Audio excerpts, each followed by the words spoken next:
Hello everyone, it is a beautiful 5:15 a.m. as I am recording this video after having watched the first couple hours of the new HOH's live feeds. And of course, as always, it's a companion, so I assume you're at least loosely following what's going on in the live feeds. So if you don't want to know what's going on, I would leave right now. Jimmy has won the HOH, which is a funny, fun scenario. In fact, of course, what makes it even more entertaining is it was what I understand is was black box. No one could, which means you can't see. You're trying to find like an object in this like black space. It's like has full like mud or some goo or stuff like that, and you're trying to get the like items into the correct holes. Whoever gets the right item into the hole gets a reward. But it's also a way the game likes to give out powers because you can give out powers in this form. So there's supposedly three powers in the game. The belief is it's Will, Keanu, and Kelly. Kelly's is some sort of thing where she has to just win like a comp or earn it somehow. Keanu has the ability to basically compete twice in the power veto, get 2 tries on a power veto. It might be this week exclusive, I'm not exactly clear. And then no one knows what Will's power is yet. And then the other thing is Jimmy currently plans to nominate Adrian, Keanu, shocker, and Kelly. Good job, Pawn Star. And Kelly specifically is partly going up because she has the power. Okay, that's lay of the week. Partly because it's late. My brain's not exactly in the mental state to come up with a specific topic to talk about. But I do want to talk, I guess, a bit about the choice to add powers this early in the game. Because that is what we call a choice. Powers have a very mixed history on Big Brother. There have been powers that have led to great moments. BB27's only good week, for example. And there are powers that suffocate the game. Diamond Power Veto from Kirsty, for example, in 21. BB's been generally fairly light on power usage. They obviously had powers in 26. Although they weren't that heavy, and they were initial like week 1 sort of things. I forget what both those powers were, because I don't think either of them ended up having. No, MJ's had an impact. Was it just like an extra veto or something? I think so, but I don't exactly remember. And then Cedric had. Oh yeah, I don't remember. I know you had immunity, which was the broken power on 25 with Jag for the 2-week period, and then you had 24. I don't think had powers. 23 didn't have power. Oh, 23 had powers in the form of the high roller twist. One of them was like an extra veto. One of which was a coup d'etat essentially, and I don't remember what the other one was. But either way, the thing about powers is they're often a choice. Not because powers in games are necessarily bad, but they're really hard to tune so that they're anti-majority alliance. And so you typically throw it in when you're looking for more timed filler, because they rarely create good strategic moments. 25 had the double veto. That's right, yeah, with the comedy week or whatever. Yeah. Comics week, whatever. The main thing is this, right? It's power is something you add when you need to kill to add time. And it is noteworthy that our Wednesdays are now 90 minutes. And I do wonder if they're looking for ways to fill 90 minutes.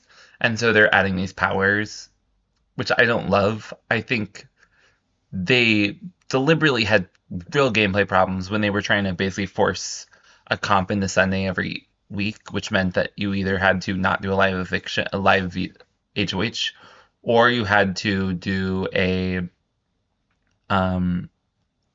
Sunday HOH, and then, you had to either do a live HOH and a sort of like power comp on Sunday, or you had to do the no comp on Saturday and no comp on Thursday and do the power comp on Sunday. Either way, that wasn't like leading to better gameplay, because when you have to prioritize powers and force powers in the game for time's sake, you're throwing in things that aren't necessarily working, that are making the gameplay harder to manipulate, work around for players. Because you have someone like Jimmy who now has to deal with 3 powers in the game all of a sudden in the HOH and just being like, what do I do? This is so hard. It makes no sense.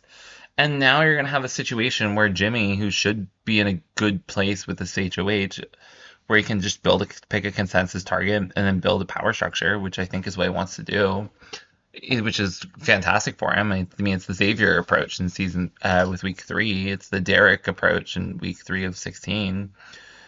But it then creates a lot of worry that now you're dealing with an absurd amount of powers. And Jimmy is very willing to just let things lie as they lie. But powers are just so bad to work around. And they're not even necessarily, they're just so random in terms of if they're anti-majority or not. In fact, typically they're pro-majority because, if they're random, then a majority, then the House is a higher percent chance, or the majority is a higher percentage of winning because they have more people, but in general. But also, like, powers are just really hard to use effectively as a minority alliance because, oh, Keanu's safe, I'll just target someone else in that minority group, right? Who's not in my big tent. And that is not as ideal. But at the same time, if you're going to have powers, in some ways it's better to have them early. I don't know. Here's the problem with the powers, right? Powers can lead to cowardly gameplay, to safe gameplay. I can't control my weekend full, so I'm not going to take a big swing. Which means, let's say Jimmy actually was looking like, oh, I want to target Keanu, but I don't know, Zach's kind of dangerous. Then he can't really do that because there's lots of powers. It's hard to target people.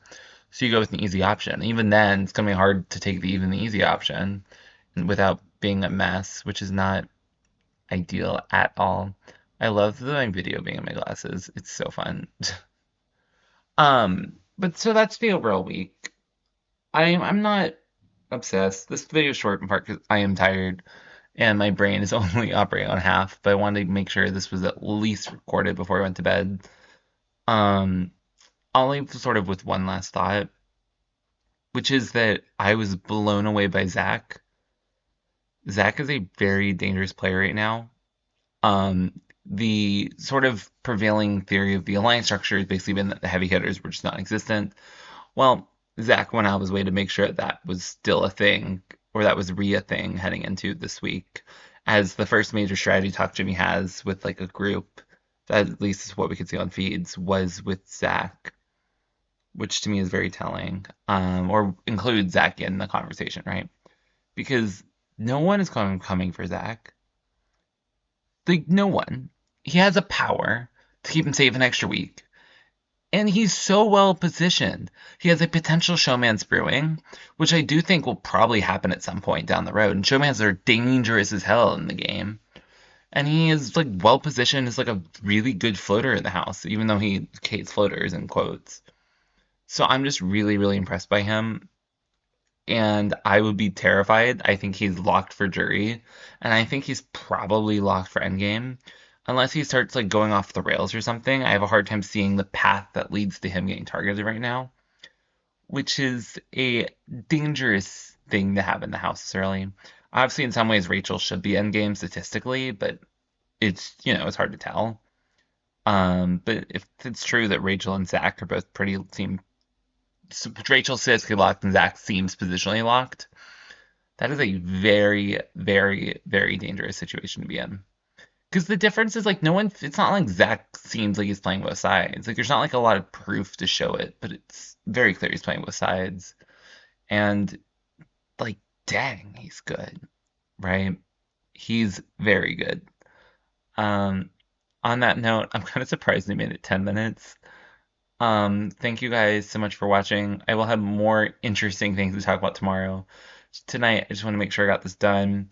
Also, if you want my review for last week, that is up. That ended up getting delayed because I uploaded it to my personal YouTube channel, which is just for work video stuff that's only privately hosted. And I was like, wait, why is this here? It was the whole thing. So I apologize for that. But anyways, have a great night, everybody. Take care. Bye.